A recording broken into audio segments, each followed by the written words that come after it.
বিজেপির রাজ্যে সরকার থাকবে না। কি অবস্থা হয়েছে আপনারা যারা খবর রাখেন প্রত্যেকে রাখেন। আমি উত্তর ছেড়ে আমি যদি যাই একদম দক্ষিণে, তো ওখানে একটা আসন পাওয়ার নেই। ওখানে 5টা রাজ্য আছে, সেই 5টা রাজ্যে যেখানে উনি 1-1টা আসন পেতে পারেন হয়তো, আমি জানি না। সে কর্ণাটকে কি অন্ধ্রপ্রদেশে কোথায় পাবেন আমি তা বলতে পারছি না। সম্ভবত একটা কোথাও পেলেও পেতে পারেন, আর কোথায় পাবেন। কেরালায় কে উনি হিসাব করে বলেছেন এখন আদানি, যে ওর নাম কি অমিত শাহ হিসাব ফিসাব একটা বের করেছেন, বলছেন যে এখানে তো আমরা এতগুলো পাবো। হ্যাঁ, ওরা শূন্যই ছিলেন, শূন্যই থাকবেন। কেরালা, তামিলনাড়ুতে শূন্য ছিলেন, শূন্যই থাকবেন। আমি সব কথাই যাচ্ছি না। তাহলে জিতবেনটা কোথায় কোথায়? দিল্লিতে এত ভয় পেয়ে গেছিলেন উনি যে একটা মামলায় সরকার তো পরেই, যদি আপনি তৃণমূল ছেড়ে বিজেপিতে চলে যান তাহলে আপনার বিরুদ্ধে কেউ হয়তো মামলা হবে না।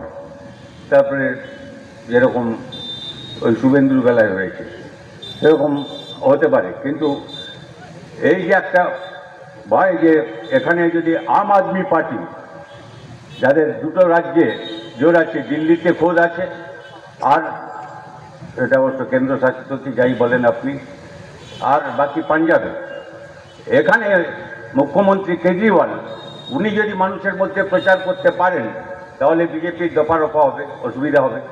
সুতরাং জেলে পুরে দাও। দুজন মুখ্যমন্ত্রীকে জেলে পুরে দেওয়া হলো নির্বাচন ঘোষণার পর। এর ইতিহাস স্বাধীনতার পরে কখনো কোথাও ঘটেনি।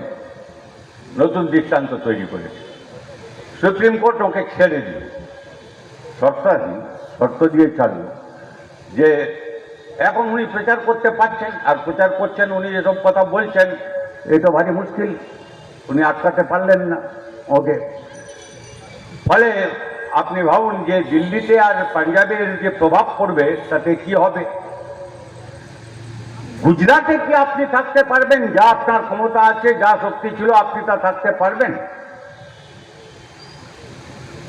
বাংলায় আমি যাচ্ছি না। এখানে আমি জানি, আপনারা জানেন, শুনেছেন হয়তো, আমি সেসব বাড়াচ্ছি না কথা, যে এখানে বিজেপির দুটো দল, বিজেপির মধ্যে একজন আরেকজনকে কত হারাতে পারে তার কম্পিটিশন করছে। তৃণমূলেও ঠিক তাই অবস্থা। বিকল্পের জন্য লড়াই করছে। সেই জন্য দরকার হয়েছে বাকি সব শক্তিগুলোকে ঐক্যবদ্ধ হয়ে, বাম গণতান্ত্রিক ধর্মনিরপেক্ষ শক্তিগুলোকে। ধর্মনিরপেক্ষ শক্তি মানে ধর্মের সঙ্গে রাজনীতি মেলানো। যদিও এক কথায় বলতেন যে এ কখনো করবেন, সর্বনাশ হয়ে যাবে দেশটা। ঠিক কোন ভাষায় বলছেন, ছোট বাক্য বলতেন তো উনি, সর্বনাশ হয়ে যাবে। ধর্ম আলাদা, ধর্ম যে যার, আপনাদের নিজস্ব যা পছন্দ তাই করবেন। আমার মতো কিছু লোক আছে, তারা এটা ওটা কিছু করে না। ব্রাহ্মণ বাড়িতে জন্মেছিলাম, কিন্তু এটা নেই, এই যে মতে আমি তো জামা খুলে দেখাতে পারবো না, যেটা এরকম করে থাকে আর কি, এটা নেই। তো এটা ছোটোবেলায় ছিল, আমি তখন তো বুঝিনি, কিছু দিয়েছিল। তারপরে বড় হয়ে আমি বুঝলাম যে এটা বিশেষ কোনো কাজে লাগে না। তো মাঝে মাঝে মশারির দড়ি ছিঁড়িয়ে, তো হোস্টেলে ছিলাম তো 18 বছর, মশারির দড়ি ছিঁড়ে গেলে যখন কিছু করতে পারছি না রাত্রে, তখন ওইটা দিয়ে মশারির দড়ি বানিয়ে করতাম। আচ্ছা, আপনারা হাততালি দিচ্ছেন কেন? আপনারা আমাদের সমর্থক হওয়ার দরকার নেই। আমি মনে করতে পারি আমি নাস্তিক, কিন্তু আমি কাউকে বলতে পারি না যে আপনিও নাস্তিক হবেন না। তা বলার অধিকার নেই, সরকারের নেই, রাজনীতি যারা করে তাদের করবার অধিকার নেই। ধর্ম যে যার মতো চলবে। ধর্মের ইতিহাস অনেক পুরনো, আমি সেসবের মধ্যে যেতে পারছি। আমি নাস্তিক হতে পারি, কিন্তু আমি পড়েছি ওসব বুঝবার জন্য, কি ওল্ড টেস্টামেন্ট, বাইবেলের নিউ টেস্টামেন্ট, কুরআন ইংরেজিতে, বাংলায় তার অনুবাদে, ইত্যাদি ইত্যাদি। বাকি হিন্দু শাস্ত্রপাত্র তো আমি বিনীতভাবে বলতে পারি মোদির চাইতে আমি বেশি জানি। যদি মুখস্থ থেকে আরম্ভ করে ব্যাখ্যা দিতে বলেন, ওই রকম ক্ষুদ্রমুচু লোক থেকে আমি বেশি বলতে পারবো ওই সব শাস্ত্র সম্পর্কে। গীতা মুখস্থ করে ওকে আপনাদের বাংলায় বলতে পারবো, আর ওকে অবশ্য হিন্দিতে বলা আমার পক্ষে মুশকিল, ইংরেজিতে হয়তো বলতে পারবো। ওই রকম করে বোঝানো। কিন্তু আমি বলছি এসব কথা এই জন্যে যে এটা মতাদর্শগত বিষয়, এটা আমাদের সংবিধানের মৌলিক বোঝাপড়া যে সরকার, রাষ্ট্র, পুলিশ, প্রশাসন, মন্ত্রী, রাজনীতিবিদ এরা এই বা ওই ধর্মের পক্ষে থাকতে পারবে, তাদের ধর্ম নিরপেক্ষ থাকতে হবে, তাদের কাছে সব দেশের নাগরিক সমান তাদের কাছে, একে ধর্মনিরপেক্ষতা বলা হয়। আমাদের সংবিধানে যা লেখা আছে ধর্মনিরপেক্ষ ভারত হবে।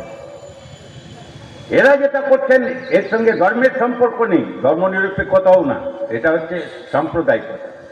এক সম্প্রদায়ের মধ্যে ঘৃণা তৈরি করো আরেক সম্প্রদায়ের মধ্যে, দাঙ্গা লাগাও।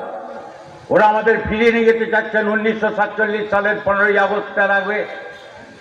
দেশ যে ছিল প্রায় 200 বছর, 190 বছর পরাধীন ছিল, সেই যুগটায় যখন উপনিবেশ, ব্রিটিশ উপনিবেশবাদ যখন আমাদের দেশ দখল করেছিল, আর শাসন করবার সময় ভাগ করো আর শাসন করো, ডিভাইড অ্যান্ড রুল, মানে ভাগ করো মানুষের মধ্যে, একে ওর বিরুদ্ধে লাগিয়ে দাও, তাকে তার বিরুদ্ধে লাগিয়ে দাও, ওরা নিজেরা মারামারি করুক আর আমাদের শাসন থাকবে।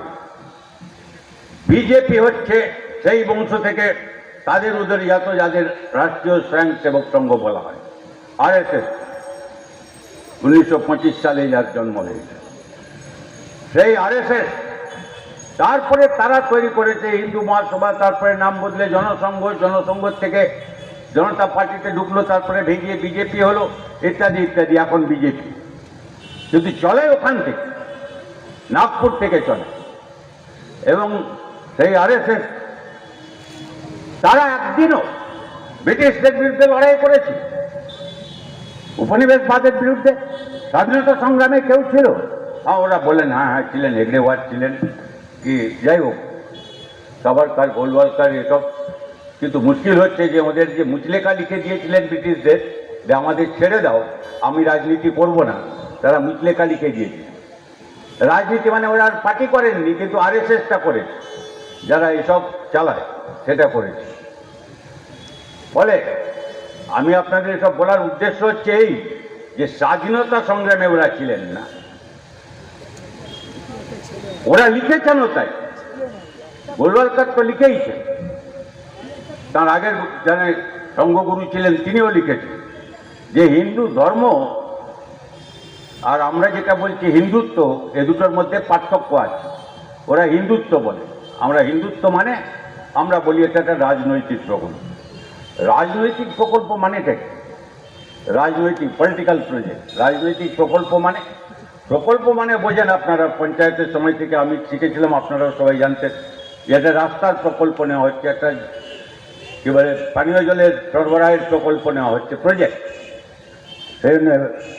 এই প্রকল্প, এটা ওরকম একটা প্রকল্প।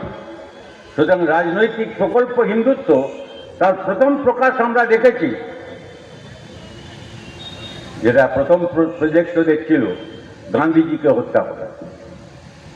স্বাধীনতার আগেই 4 বার চেষ্টা হয়েছে, পেরেছিলেন স্বাধীনতার পরে। নাথুরাম গডসে, এখন বইপত্র বেরিয়েছে অনেক লেখাজোকা, বাংলায়ও পাবেন, ইংরেজি তো আছেই অনেক আগে, অনেক দলিল আছে। কারণ আমি গান্ধী ভক্ত নই, আমি গান্ধীবাদী নই, আপনারা জানেন না, আমি কমিউনিস্ট, বামপন্থী যাই বলেন আপনি। কিন্তু গান্ধীজির অপরাধ কি? তাকে কেন খুন করবার জন্য একটা প্রজেক্ট নিয়েছিলেন, প্রকল্প নিয়েছিলেন? তার কারণ হচ্ছে একটাই, যে কারণটা হচ্ছে উনি দেশভাগের বিরোধিতা করছেন।